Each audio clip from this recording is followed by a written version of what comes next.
예, 하나님 나라에 대해서 배우고 있습니다. 요즘은 하나님 나라에 대해서 비유로 배우고 있었는데요. 누가복음 16장에는 두 가지의 비유가 나옵니다. 제일 어려웠던 비유였죠. 그래서 3주에 걸쳐서 이해해 보았던 불의한 청지기 비유, 그리고 부자와 나사로 비유가 있습니다. 네, 근데 오늘 썸네일에는요, 매주 보이던 하나님 나라 몇 번째, 비유 몇 번째, 이게 안 써 있네요. 제가 고민을 했습니다. 다음 순서인 부자 나사로 비유로 넘어갈까, 아니면 다른 말씀을 전할까. 오늘 읽은 말씀을 설명드리고 갈까, 건너뛸까의 고민이었죠. 누가복음 16장에는 두 가지 비유가 나오는데요. 그 사이에 짧은 이야기가 하나 더 있습니다. 이 이야기를 전하고 비유로 넘어가기로 했어요. 오늘의 이야기는 예수님이 바리새인들에게 하신 말씀입니다. 네, 집사님 해주세요. 네. 여러분, 이게 뭔지 아세요? 아시는 분들이 계실 겁니다. 이게 뭔지 모르는 중학생 있습니다. 저게 뭐지? 만보기인가? 예, 이건 삐삐라는 것입니다. 예. 이렇게 생긴 것도 아시죠? 이게 허리에 차고 다녔던 분들 계실 거예요. 네. 모르는 분 계시니까 설명을 드리면, 저 짧은 공간 안에 숫자만 나오는 기계입니다. 숫자로 의사소통하던 시절이 있었어요. 486, 486, 1004 뭐 이런 거 아시죠? 보통은 전화번호 찍어서 나한테 전화 달라고 하는 용도로 쓴 거죠. 그러다가 이런 게 나왔습니다. 이게 뭔지 아시나요? 시티폰입니다. 네, 중학생은 모르는 이야기를 말씀드립니다. 저 시티폰은 공중전화 근처에 가야 전화가 됩니다. 네, 이건 많이 아실 겁니다. 유선전화기입니다. 이건 아직 쓰고 계신 분들이 많습니다. 제가 신방 가면 가끔 보는 전화기예요. 정말 색깔도 딱 저 색깔이에요. 그런데 이건 못 봤어요. 이건 안 보이더라고요. 저거 전화하는 법 기억나세요? 손가락 끼고 돌리는 거죠. 저기 쇠로 이렇게 막혀 있는 데까지 이렇게 돌리면 그 번호가 인식이 되어서 이렇게 전화가 걸리는 건데요. 이게 다이얼이 한참 걸리죠. 따라다다다다 다시 돌아가야 되니까. 특히 9번이나 0번은 돌아오는데 너무 오래 걸렸어요. 근데 집에 이렇게 전화가 있다는 것 자체가 엄청난 일이죠. 네. 전화가 있는 집에는 전화를 걸 수 있었습니다. 뭘로? 이 공중전화기로요. 네. 저도 고2 때 청소년부 회장하면서 친구들한테 전화를 하는데요. 부모님이 받으시면 그렇게 긴장이 돼요. 네. 네, 아무개네 집이죠? 저는 거함교회 회장 임종철인데요. 혹시 아무개 있나요? 네. 이런 전화를 많이 했던 기억이 납니다. 공중전화는 엄청난 발전을 했습니다. 다이얼을 돌리지 않고 버튼을 누르면 되도록 발전했어요. 전화를 오래 하려면 동전을 계속 넣어야 되는데요. 돈이 남았는데 끊으면 너무 아깝죠. 그래서 그럴 땐 뒷사람한테 넘겨주고 이렇게 오는 미덕이 생겼죠. 그런데 그런 문제가 해결되었습니다. 전화카드라는 게 나왔거든요. 그래서 내가 쓴 돈만큼만 빠져나가니까 동전으로 전화하는 일들이 점점 줄어들었습니다. 지금은 스마트폰 다 쓰시는데요. 카메라가 많이 달려서 나옵니다. 가까이서 찍는 거, 멀리서 찍는 거, 렌즈가 여러 개 나와서요. 핸드폰 카메라로 영화를 찍는 일들까지 지금 일어나고 있습니다. 저도 지금 유튜브에 올리는 거 지금 예전 스마트폰으로 찍고 있죠. 운동하러 갈 때요. 전화기가 걸리적거리면 전화기 놓고 갑니다. 이런 걸 차고 나가기도 합니다. 이걸로 전화도 받고요. 이게 심박수 체크도 해주고요. 또 내가 얼마나 푹 잤는지 수면 체크도 해주고요. 기술은 점점 발전해 가죠. 질문을 합니다. 왜 이 전화기 요즘 안 쓸까요? 왜 안 쓰죠? 더 좋은 게 나왔으니까. 네. 사람이 한 입 가지고 두 말 하면 되나요? 안 되나요? 안 되죠. 그러면 진리를 증거하는 성경이 서로 모순되는 말을 하면 되나요? 안 되나요? 자, 예수님은 세상을 구원하러 오셨을까요? 세상을 심판하러 오셨을까요? 요한복음 12장 47절을 보실까요?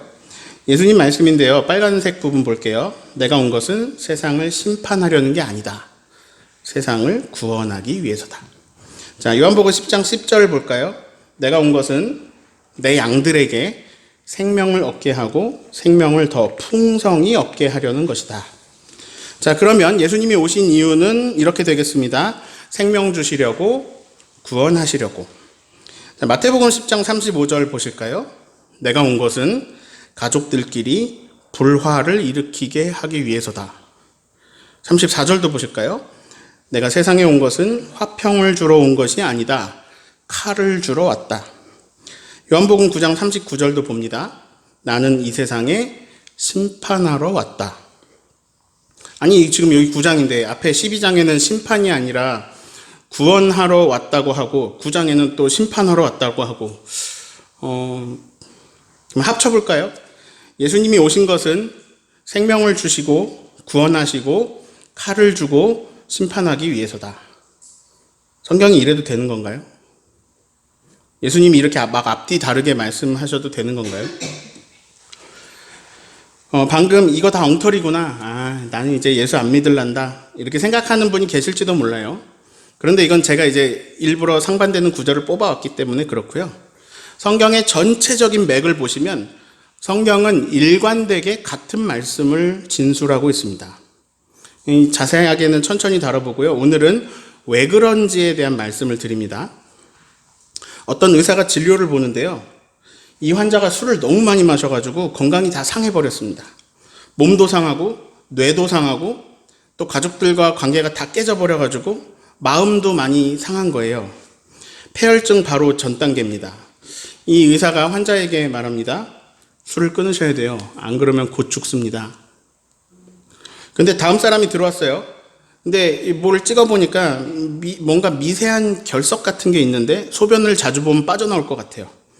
의사가 이렇게 말합니다. 앞으로 3, 4일간 맥주를 많이 드세요. 맥주를 드실 수 있는 대로 드시고 소변을 자주 보세요. 뭐죠, 이 의사? 앞에 사람한테는 술을 끊으라고 하고 뒤에 사람한테는 술을 마시라고 했습니다. 이 의사는 잘못된 걸까요? 우리가 성경을 읽을 때 왜 그 말씀을 하시는지 알아야 됩니다. 의사의 본질은 환자를 건강하도록 도와주는 겁니다.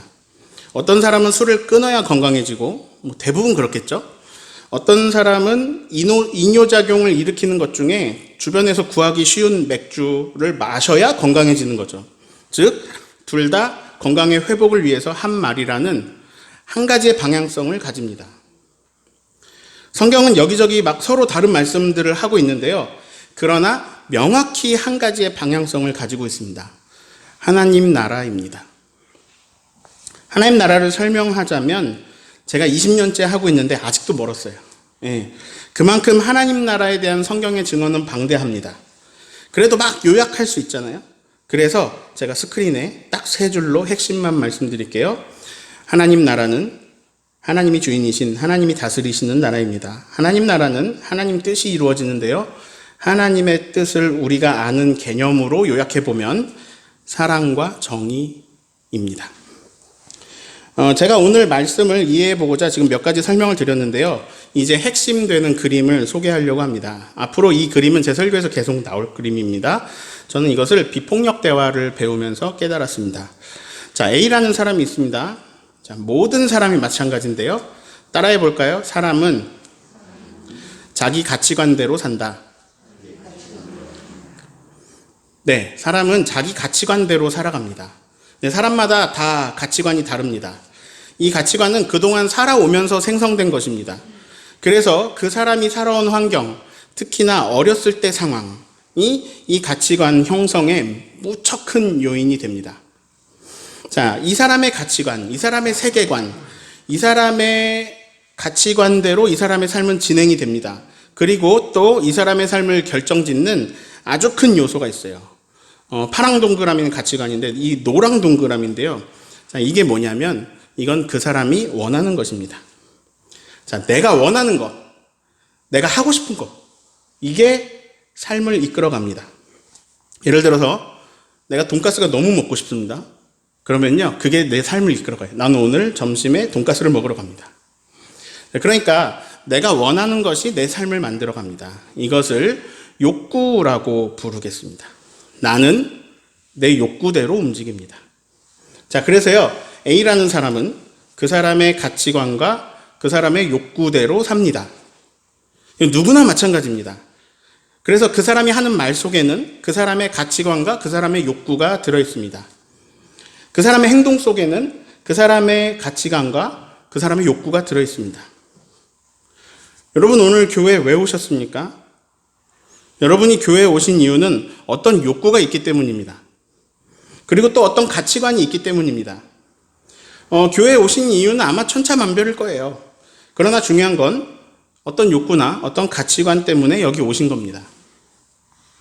저는 왜 설교를 하고 있을까요? 저는 저의 가치관과 저의 욕구를 가지고 있기 때문입니다. 저의 욕구는 무엇이냐? 증언입니다. 제 욕구는 저의 증언을 통해서 여러분의 가치관이 바뀌어 나가는 것입니다. 그래서 여러분이 행복하게 사시는 것입니다. 자, 방금 제가 제 욕구를 이야기했습니다. 저는요, 여러분이 행복하게 살기를 바랍니다. 그런데 그러기 위해서는 여러분의 가치관이 달라지는 부분이 있어야 한다는 것을 저는 알고 있습니다. 여러분의 가치관이 하나님 나라로 바뀌어야 여러분이 진짜 행복을 알 수 있기에 저는 증언을 하기로 했습니다. 어떤 사람들이 이렇게 말합니다. 나를 향한 하나님의 뜻이 뭔지 모르겠어. 내가 나를 향한 하나님의 뜻이 뭔지 안다면, 그걸 명확하게 안다면 난 정말 두말하지 않고 순종할 텐데. 이런 말들을 합니다. 그런데 저는 성경을 통해 하나님의 뜻을 조금 알고 있습니다. 여러분도 잘 알 수 있습니다. 하나님의 사랑하고 인간들 사회에서 하나님의 사랑하고 가장 닮은 것이 부모님의 사랑입니다.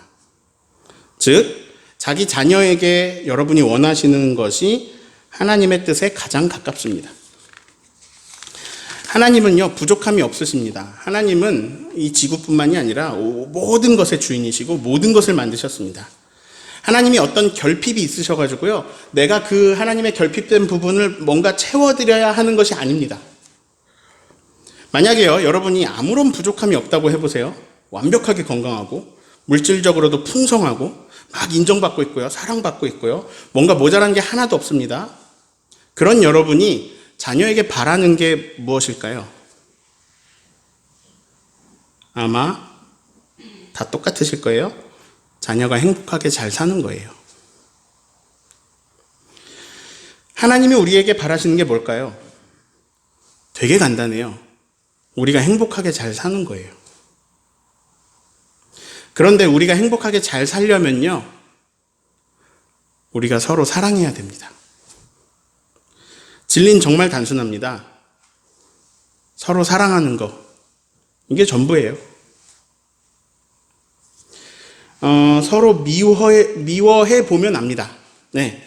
그리고 얼마나 힘든지, 이게 관계가 깨지고 틀어져 보면 알아요. 그게 얼마나 괴로운지. 자, 또 우리가 행복하려면 우리 사회나 공동체가 정의로워야 됩니다. 얼마 전에 뉴스에서 소식이 나왔는데, 돈을 벌려고 원양어선을 탔는데 생수도 못 먹고 죽도록 일만 하다가 결국 병원에도 못 가보고 배 위에서 죽은 가난한 나라의 청년 이야기가 뉴스에 나왔습니다. 그런데 그 원양어선에서는요, 그 시신을 조국에 모셔다가 가족들 품에 안겨드리는 게 아니라 그냥 바다에 던졌습니다. 그 선원들은 생수도 못 마시고 바닷물 막 끓여 먹으면서 일하고, 그리고 한 달에 14만 원을 받았습니다. 그러다가 죽었는데 그 자리에서 관에 넣어서 잠깐 장례식하고 바다에 던졌습니다. 아니, 왜 배에 관이 있죠? 이거는요, 항해 중에 누군가 죽을 걸 알고 있는 겁니다. 이렇게 하면 누가 죽어. 알고 있는 거예요. 근데 하는 거예요. 돈 벌려고. 이런 소식을 들으면 가난한 나라에 태어난 것만으로도 그렇게 생을 마감해야 되는 이 정의롭지 못한 세상이 행복하지가 않습니다. 하나님은요, 우리가 행복하기를 바라십니다. 그래서 우리가 행복해지는 길을 알려주십니다. 그것은 사랑과 정의라는 하나님의 뜻이 이루어지는 것입니다. 하나님이 주인 되실 때 우리가 행복할 수 있습니다. 저는 왜 설교를 하느냐? 여러분의 가치관이 하나님 나라가 되기를 바라기 때문입니다. 네. 교회에서는요, 예배 가운데 이 말씀에 되게 큰 비중을 두고 있습니다. 왜냐면요, 하나님 말씀을 듣겠다는 거죠. 하나님 말씀을 통해서 내가 하나님의 뜻으로 나의 마음을 바꾸어서 그렇게 살겠다라고 하는 겁니다.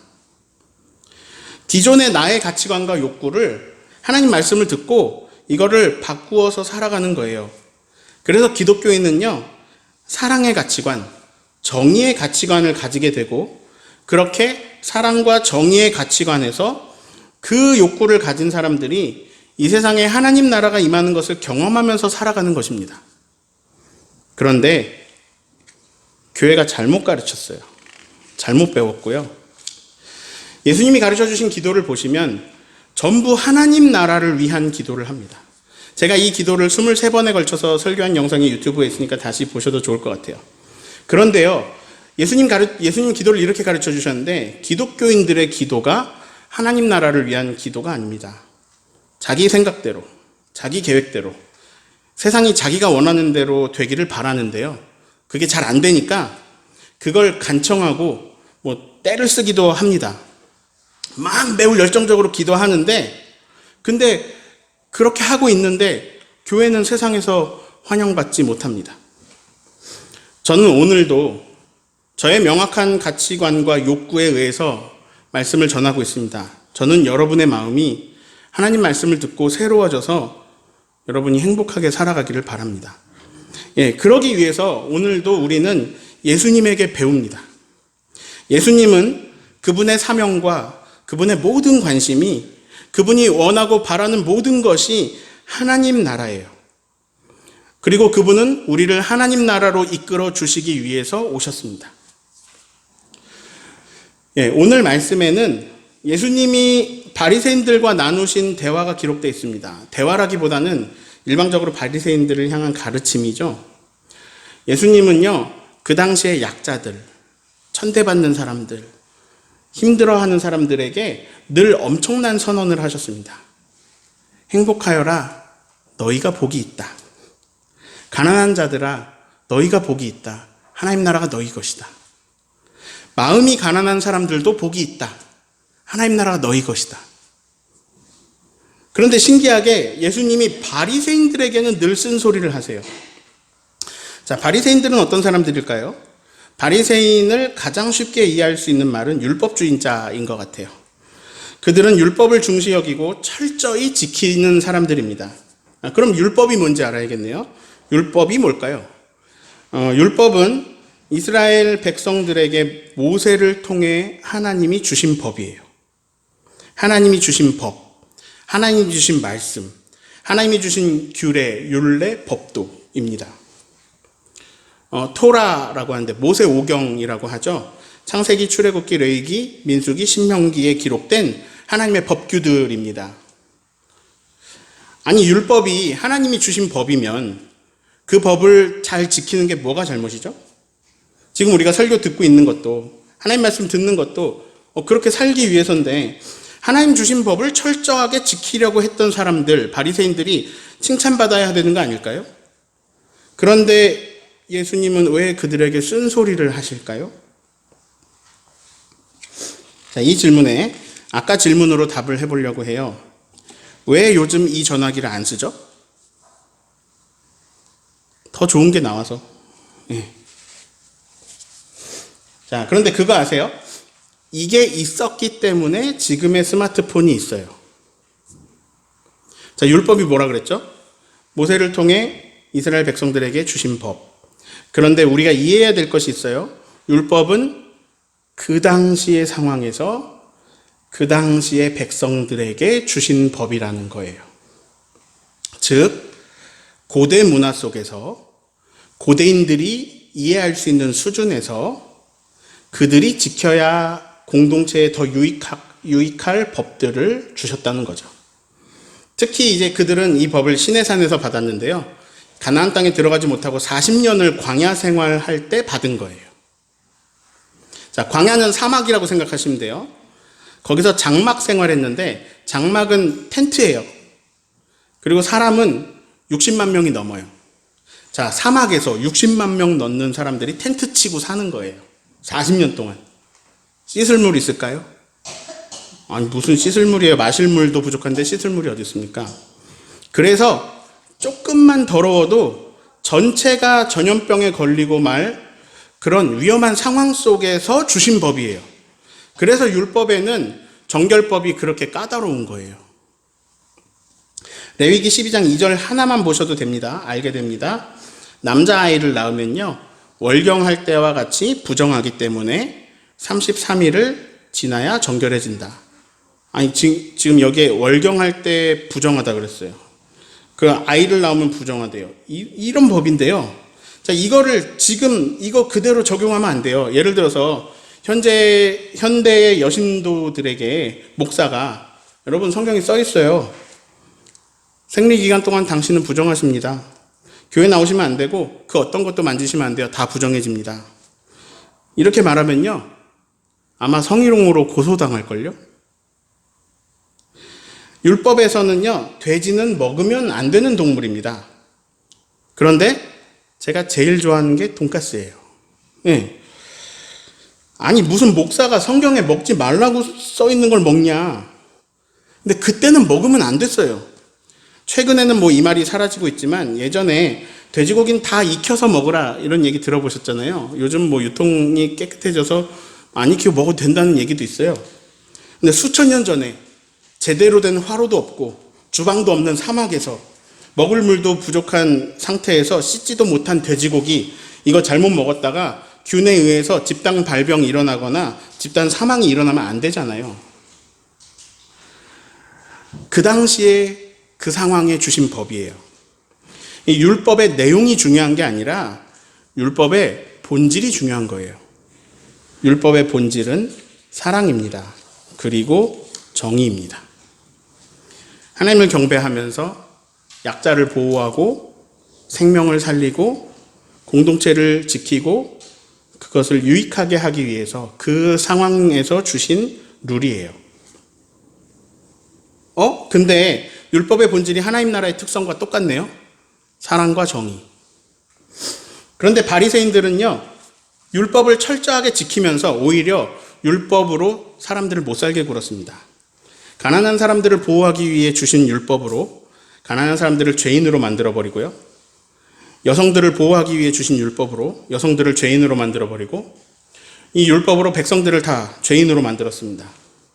살리려고 주신 율법을 가지고 자기들의 지배수단으로 사용했습니다. 그리고 안식일법을 엄청나게 강화했습니다. 자기들은 부자예요. 막 풍요로워요. 그런데 일하지 않으면 못 먹고 사는 그런 사람들을 안식일법 강화해서 막 수도꼭지 몇 도 이상 틀면 일하는 거다, 뭐 이런 식으로 강화시켜가지고 그 안식일법을 들이대면서 정죄하면서 그것을 지키고 있는 자기들만 의인이 되고 있는 것을 자랑스럽게 여깁니다. 자, 사랑과 정의를 위해 주신 법으로 사랑을 파괴하고 정의를 파괴했습니다. 바리새인을 오늘의 그림으로 그려보았습니다. 그들의 가치관은 율법과 선지자입니다. 선지자는 선지자들의 명령이라고 보시고 예언서 쪽이라고 보시면 되겠어요. 그러나 그것들이 본질을 벗어나서 왜곡되었습니다. 그들은 하나님이 주신 법으로 하나님이 싫어하고 있는 일들을 벌입니다. 그리고 자기들만 율법을 지키는 고귀하고 높은 존재가 되어서 목에 힘을 주고 있습니다. 자, 이 앞에 예수님이 불의한 청지기 비유를 말씀하고 있었습니다. 그 내용은 돈보다 사랑이 훨씬 고귀하다라는 거예요. 사람들이 다 재물에 관심이 있는데 아니다, 사람이 귀하다 이거예요. 하나님 기뻐하시는 사람을 얻으라, 재물로 친구를 사귀라, 이런 내용이었죠. 그런데 바리새인들은 예수님의 이야기를 듣고 비웃습니다. 왜냐하면 그들에게는 사람보다 돈이 더 중요하거든요. 16절을 먼저 보겠습니다. 함께 읽겠습니다. 율법과 선지자는 요한의 때까지요, 그 후로부터는 하나님 나라의 복음이 전파되어 사람들 그리로 침입하느니라. 너희들이 목숨처럼 붙잡고 있는 그 율법은 세례 요한 때까지다. 요즘 우리가 그 전화기 안 쓰잖아요. 율법은 세례 요한 때까지다. 그 후로는 하나님 나라의 복음이 전파된다. 근데 율법이 필요 없는 건 아니에요. 율법이 있어야 하나님 나라의 복음이 나올 수 있는 거죠. 그러나 하나님 나라 복음이 있는데 율법만 고집하고 거기에 문자적으로 매몰돼가지고 왜곡된 것을 계속 붙들고 있으면 이건 시대착오적인 행동이죠. 그러나 그 율법이 잘못된 것은 아닙니다. 그 율법을 잘못 해석하고 그걸 자기들의 지배도구로 탈바꿈시켜버린 바리새인들이 잘못한 거죠. 그래서 예수님이 그들에게 율법이 세례요한 때까지다라고 하지만 좀 덧붙이십니다. 17절 그러나 율법의 한 획이 떨어짐보다 천재의 없어짐이 쉬우리라. 그러니까 율법이 문제가 아니에요. 그 율법을 폐하는 게 아니죠. 하나님 나라 복음을 통해서 율법이 완성되는 겁니다. 자, 그리고 18절은 이제 우리가 이해하기 힘들 수도 있는데요. 이걸 문자 그대로 받아들이면 이거 예수님 말씀인데 이거 이혼하면 간음하는 것인가? 그러면 이제 이혼한 여성분과 결혼한 남자는 그거는 간음한 건가? 이렇게 생각할 수 있습니다. 이거를 읽으면 이해가 안 갈 수 있어요. 그런데 그게 아니고요. 그 당시에 가부장적인 사회에서 여성들의 인권은 바닥이었습니다. 여성들은 그냥 재산 정도였고요. 노예 정도였어요. 그런데 모세에게 주신 율법은 그 당대에서 볼 때 너무나 놀라운 법이었습니다. 여성들을 보호하고 있는 거예요, 이 법이. 그 당시에 받아들일 수 없는 법이었어요. 남자들이 아내를 막 버립니다. 함부로 재산 정도고 사람도 취급도 안 하니까 막 함부로 버리고 다른 아내를 맞아들이니까 모세가 그 일을 막 하기 어렵게 복잡하게 이혼 증서를 쓰게 해서 여성들의 피해를 막는 거죠. 그래도 이혼 증서 쓰고 이혼하는 경우가 있었습니다. 근데 이혼 증서가 없는 여성은 그냥 버려진 채로 정말 그 사회에서 인정받지 못하고 살아가는데 그 증서가 있으면 또 여성들이 보호가 되는 거죠. 그런 약자들을 보호하기 위해서 주신 법인데, 그런데 예수님이 율법은 세례요한까지다 이렇게 말씀을 하시니까 또 이 말을 오해하고 나쁘게 적용할 사람들이 있는 거예요. 율법이 세례요한 이후로 끝났대. 그럼 지킬 필요 없잖아. 그러면서 이제 자기 아내를 막 버리는 사람들이 나올까봐 그게 나오지 않도록 덧붙이신 말씀입니다. 그러니까 즉 이 말씀도 당시의 약자인 여성들을 보호하기 위해서 하신 말씀입니다. 자, 이제 오늘 바리새인에게 하신 말씀의 핵심인 15절을 읽습니다. 예수께서 이르시되 너희는 사람 앞에서 스스로 옳다 하는 자들이나 너희 마음을 하나님께서 아시나니 사람 중에 높임을 받는 그것은 하나님 앞에 미움을 받는 것이니라. 자, 중요한 부분에 빨간색 칠해 볼게요. 스스로 옳다, 그리고 사람 중에 높임을 받는 그것. 자, 사람들이 다 가지고 있는 욕구를 네 글자로 표현해 볼게요. 누가 크냐? 제자들 싸울 때 누가 크냐 갖고 싸웠습니다. 자, 사람들은요, 거의 대부분 남들보다 자기가 높은 사람이고 싶어 합니다. 이게 사람들의 욕구입니다. 그리고 남들에게 옳은 사람으로 인정받고 싶어 합니다. 바리새인들은 율법을 무기로 해서 자기들이 옳은 사람이 됐어요. 자기들만 옳은 사람이 됐어요. 남들도 자기들이 옳은 사람, 대단한 사람, 존경할 사람, 높은 사람으로 여기도록 그것으로 만들었습니다. 하나님 나라는요, 하나님만 지극히 높으신 존재이고 우리는 모두 서로 사랑하는 존재입니다. 사람들은 제국을 세웁니다. 사람들은요, 크든 작든 그 어디서도 자기가 주인 되려고 하고 자기가 주인공 되려고 하고 하지만 그건 사랑도 아니고 정의도 아닙니다. 바리새인들이 율법을 제대로 공부하고 만약에 율법을 제대로 따르는 사람들이었다면 그러면 이 그림의 왼쪽처럼 되어야 됩니다. 그런데 바리새인들은 왜곡된 가치관을 가지고 자기들의 사리사욕을 채우고 있습니다. 예수님이 그들에게 말씀하십니다. 하나님은 너희 마음을 아신다. 자, 오늘 설교 제목입니다. 너희 마음을. 다시 15절 보실까요? 제가 초록색으로 표현해 보았습니다. 하나님은 너희 마음을 아신다. 너희는 사람들 앞에서 스스로 옳다 하고 있다. 율법을 다 지킨다고 소문내면서 스스로 옳다. 나는 스스로 옳다. 그러나 하나님은 아신다. 너희의 욕구는 율법을 잘 지켜서 하나님 기뻐하시는 일을 따르는 게 아니라 너희의 욕구는 사람들 가운데서 높임을 받는 것이다. 너희들의 관심사는 누가 크냐이다. 내가 크다. 내가 큰 사람이다. 나를 높여라. 내가 주인이다. 내가 왕이다. 이런 너희의 마음은 사랑도 아니고 정의도 아니다. 이런 너희의 마음은 하나님 앞에 미움을 받는 것이다. 이게 오늘 말씀의 내용입니다. 우리는 어떻습니까? 하나님 말씀을 잘 들으면요, 우리의 가치관은 다음에 두 그림과 같이 변해가야 됩니다. 우리의 생각과 우리의 가치관이 변해가야 돼요. 그러면 우리의 욕구가 하나님 나라의 가치관과 달라질 때, 내 욕구가 하나님 나라의 가치관과 부딪힐 때 있잖아요. 그때 그걸 조절할 수도 있고요. 더 나아가면, 믿음이 더 성장하면 내 욕구가 사랑의 욕구, 정의의 욕구들로 생겨지고 채워질 수도 있습니다. 근데 이렇지가 않아요. 솔직하게 그려볼까요? 많은 그리스도인들이 이런 모양입니다. 하나님 나라를 오해합니다. 우선 하나님 나라를 사후세계로만 오해합니다. 아니요. 하나님 나라는 지금 여기에 이야기를 담고 있습니다. 바리새인들이 한 행동이 뭐냐면요, 나만 옳다예요. 나만 옳다. 근데 기독교가 계속 가르친 핵심 교리로 만들어버린 그런 교리가 그렇게 배타적이에요. 나만 오라. 우리만 오라. 우리만 천국 가. 재밌는 거, 우리만 천당 가. 천당은 기독교 용어도 아닌데 우리만 천당 가. 죽을 때 예수님 믿으면 천당 가. 예수님 모르면 지옥 가. 이런 가치관으로 꽉 차버린 기독교인들을 양성해낸 거예요. 거기다가 욕구들도 바리새인들의 욕구와 다르지 않습니다. 사랑과 정의를 실현하는 게 욕구가 아닙니다. 교회 부흥, 교회 성장. 우리 교회가 장자교회. 장자는 첫째 아들이라는 거예요. 우리 교회가 장자교회. 우리 교회가 제사장교회. 그리고 교회 앞에 두 글자 늘 붙어 있죠.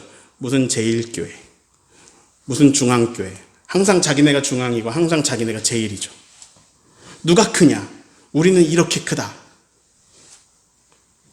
큰 교회 목사님은 능력 있는 목사님, 큰 목사님으로 평가받습니다. 그런 분위기니까요. 목사님들의 욕구가 사랑과 정의에서 살짝 비껴갑니다. 소명을 가장한 야망이 교회 성장, 교회 부흥, 영혼 구원이라는 좋은 일로 포장이 되어서 누구나 큰 목사님이 되는 꿈을 꾸게 하고 큰 목사님이 되기 위한 삶을 살아가게 합니다. 누가 크냐? 목사님들도 그런데 뭐 누가 크냐? 내가 크다. 직분이 계급으로 변합니다. 직분은 필요한 거예요. 근데 직분이 계급으로 변해요. 장로가 되어야 되고 권사가 되어야 다른 사람들보다 멋져 보일 수 있잖아요. 그런 사람들의 욕구를 교회는 이용합니다. 장로 되려면 교회에 얼마 헌금해야 되고, 권사 되려면 얼마 헌금해야 되고, 장로 되면 교회를 어떻게 계속해서 유지시켜야 되고 하는 이상한 전통이 생깁니다. 이거는요, 사랑과 정의하고 아무 상관도 없습니다. 이런 전통을요, 누가 만드느냐? 먼저 장로 된 사람, 먼저 권사 된 사람들이 자기가 낸 게 아까워서 계속 그 전통을 이어가는 거예요. 기도의 내용을 볼까요? 늘 나오는 말, 꼬리가 아닌 머리가 되게 해주십시오. 이건 물론 성경 말씀에 있습니다. 근데 이 말이 마음에 와닿은 거죠. 이렇게 됐으면 좋겠다. 그게 뭐냐면, 이거 사람들 앞에 높임을 받는 것. 이거 바리새인들이 한 것. 내가 높아. 다른 사람들보다 내가 잘나고, 다른 사람들보다 내가 높임을 받고자 하는 것. 이건 원래 다 사람들의 욕구인데요. 그렇다면 이는 바리새인들과 전혀 다를 바가 없고요. 사랑과 정의라는 하나님 나라와는 이게 반대 방향의 길입니다. 하나님 나라 반대 방향의 길로 가고 있는 거예요. 하나님은 너희 마음을 다 아신다. 그런 마음들은 하나님 앞에 미움을 받는 것이다. 하나님 나라라는 본질에서 벗어난 기독교의 모습을요, 비기독교인들이 계속 보아왔습니다. 그래서 이제는 예수 믿으세요 그러면 속으로 너나 잘하세요 이렇게 할 거예요. 이런 사람들이 많아졌습니다. 예수님은 좋은데 교회는 싫어. 왜 그럴까요? 우리 교회가 지금 말씀 속에 혼나고 있는 바리새인들하고 다를 바가 없기 때문입니다. 오늘 예수님은 우리에게 뭐라고 하실까요? 오늘 예수님 나에게 오셔서 뭐라 그러실까요? 제가 말한 것 속에서 예수님의 음성을 들어보시기를 바라요. 내가 너를 사랑한다. 내가 너를 기뻐한다. 지금 놀라셨죠? 혼날 줄 알았는데 예수님 우리한테 그렇게 말씀하실 거예요. 근데 무조건 칭찬만 듣는 건 아니에요. 잘못 가고 있는데 계속 잘못 가게 응원하는 건 사랑이 아니죠. 예수님은 타이르실 겁니다. 하나님은 너희의 마음을 아신단다. 너는 오늘도 너의 왕국을 꿈꾸고 있구나. 임종철 나라를 세우고 싶어서 안 달랐구나. 그런데 임종철 나라는 실상 그렇게 안 행복해. 세우기도 힘들고 세워져도 머지않아 패망해. 역사적으로 세상의 모든 제국은 다 망했어. 하나님 나라만 영원해. 회개하면 하나님 나라가 가까이 있단다. 그분의 사랑 안에 거하고 그분의 정의가 세워지면 그러면 넌 진짜 행복할 거야. 나는 네가 행복하길 바란다. 선택은 너의 손에 있구나. 정리합니다. 사람은 가치관에 따라 욕구에 따라 살아갑니다. 서로 다른 가치관과 욕구가 뒤섞여서 우리가 사는 세상이 만들어집니다. 저는 오늘도 증언합니다. 우리의 가정에 하나님 나라가 임하는 것이 여러분이 서 있는 모든 자리가 서로 사랑하는 자리가 되는 것이 우리가 가장 행복하게 사는 방법입니다. 하나님 나라의 가치관을 가진 참 그리스도인 되어가는 저와 여러분 되시기를 예수님의 이름으로 축원합니다.